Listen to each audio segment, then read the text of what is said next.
Ezekiel 27.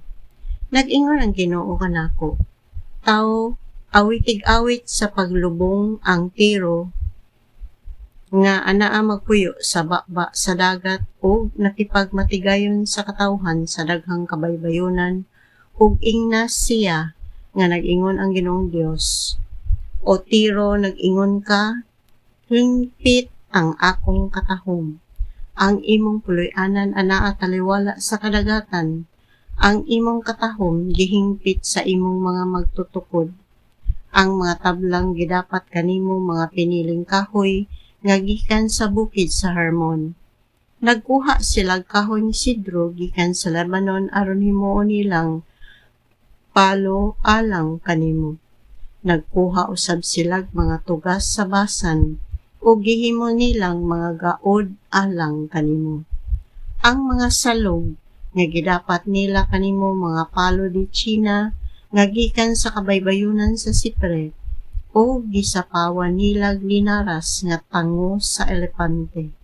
Ang imong layag binordahang lino nga gikan sa Ehipto ug kini maoy silbing bandila nimo.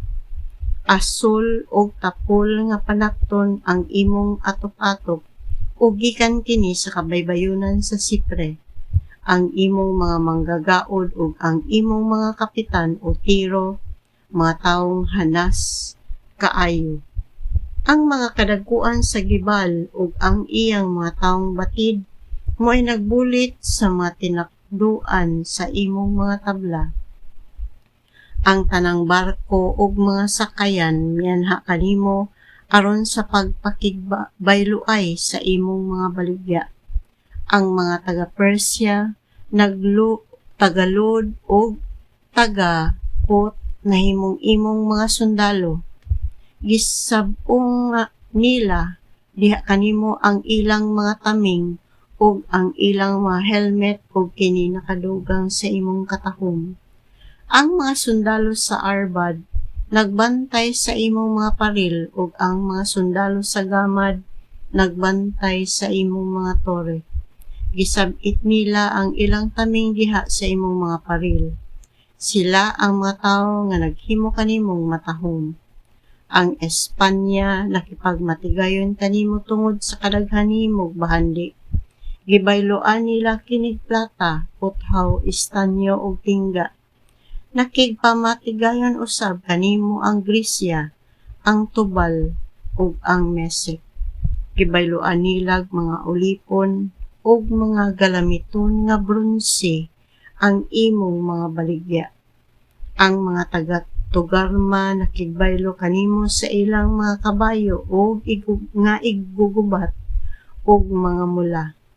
Nakipagmatigayon usab kanimo ang taga-Rhodes ug ang mga isla maoy tumuranan sa imong mga baligya ug gibayloan nila kinig mga tango sa elepante ug kahoyng ebano. Ang mga taga-Aramea nakikigpamatigayon kanimo tungod sa kadaghan sa imong mga baligya ug gibayloan nila kinig mga batong esmeralda, mga panaptong tapol, mga binordahang panapton, mga pinong lino, pula nga gasang ug batong agata.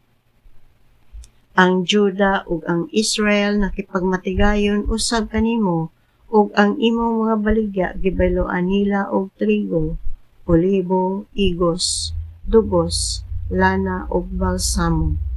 Ang Damasco nakipagmatigayon kanimo tungod sa daghan ug nagkalain-lain mong baligya. Gibayloan nila kinig bino nga gikan sa Helbon, puting dilana, bino nga gikan sa Uzal, mga butang nga hinimo puthaw, kasya o kalamo. Nakigbaylo usab kanimo ang mga taga-Dedan sa ilang mga panapton nga hapin sa Montora. Ang Arabia ug ang mga kadagkuan sa Kedar maoy tigbaligya kanimo mga karnero o mga kanding. Ang mga negosyante sa Sheba o sa Raama nakigpamatigayon kanimo o gibayloan nila ang imong mga baligya sa ilang labing maayong mga pahumot ug sa tanang matang sa mamahalong bato ug bulawan. Ang mga syudad sa Haran, sa Kane, sa Eden, sa Seba, sa Azor, ug sa Kelmad, nakigpamatigayon usab kanimo. Nagbaligya sila kanimo sa mahalong mga bisting asul ug binurdahan, ug mga alpombrang dikolor nga gibanganag maayo. Ang mga barko nga nagpanawan sa kadagatan mao'y kargahan sa imong mga baligya.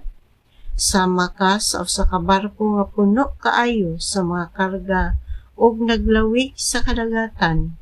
Gidala ka sa imong mga manggagaod ngadto sa kalawran ug nalunod ka tungod sa hangin gikan sa silangan. Ang imong mga bandi, mga baligya, mga sakayanon, mga kapitan ug mga manggugulit, ang mga tigbaligya sa imong kabtangan, ang imong kasundaluhan ug ang tanan mong kauban na unlod sa dagat sa imong pagkapukan. Nadungog sa katawhan sa kabaybayonan ang mga tiyabaw sa imong mga kapitan, ang tanang manggagaod, mga sakayanon ug mga kapitan nanganaog sa ilang barko ug nangadto sa baybayon. Mityabaw sila ug hilabihan nilang hilak tungod sa imong gidangatan. Gibuliburan nilag abog ang ilang ulo ug miligid sila diha sa baabo. Gikiskisa nila ang ilang ulo ug nagtapis silag sako ug hilabihan nilang pagminatay o pagbangutan tungod kanimo. Sa ilang pagminatay nag-ingon sila, may sama ba sa tiro nga nalunod sa dagat? Inigbiyahe nimo, magdala kag daghang butang ug gitagbaw nimo ang panghinahanglan sa katawhan. Tungod sa daghan nimong bahandi ug mga baligya, nahingangha kanimo ang mga hari sa kalibutan. Apan karon, nalunod ka ug natundag sa kinahiladman sa dagat, uban sa imong mga baligya ug sa tanan mong sakayanon. Ang tanang lumulupyo sa kabaybayunan nahibulong sa midangat kanimo ug diha sa nawong sa ilang mga hari makita ang ilang kalisang. Giamiran ka na sa mga negosyante, miabot ka na gayod sa makahadlok mong katapusan ug mahanaw ka na sa hingpit.